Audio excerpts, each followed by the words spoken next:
السلام عليكم ورحمة الله وبركاته. ازيكم يا شباب؟ يا رب دايما تكونوا في احسن حال. كل سنة وحضراتكم بخير. النهاردة جايب لكم الرسيفر الجميل ده، سيناتور ايس 300. بصراحة من افضل الرسيفرات حاليا في السوق المصري، حاجة محترمة جدا، حاجة ممتازة، دعم ممتاز، من افضل الشركات حاليا في السوق المصري. شركة سيناتور دايما في تطور، دايما في تحديث مستمر على طول.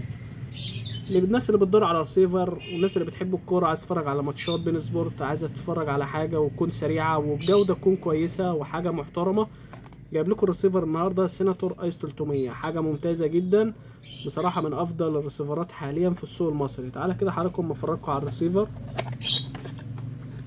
الرسيفر طبعا بيجي معانا بالشكل ده زي ما حضراتكم شايفين كده، شكل انسيابي جميل جدا، حاجه محترمه بصراحه. الايساهات، الحاجات اللي فيه كلها حاجه نظيفه درجه اولى.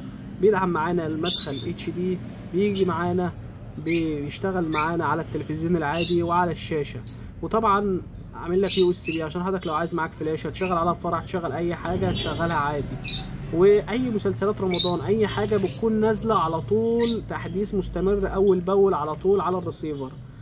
بصراحه الرسيفر ده انا برشحه لاي حد عن تجربه. بصراحه تدفع فلوس فيها مقابل خدمه ممتازه.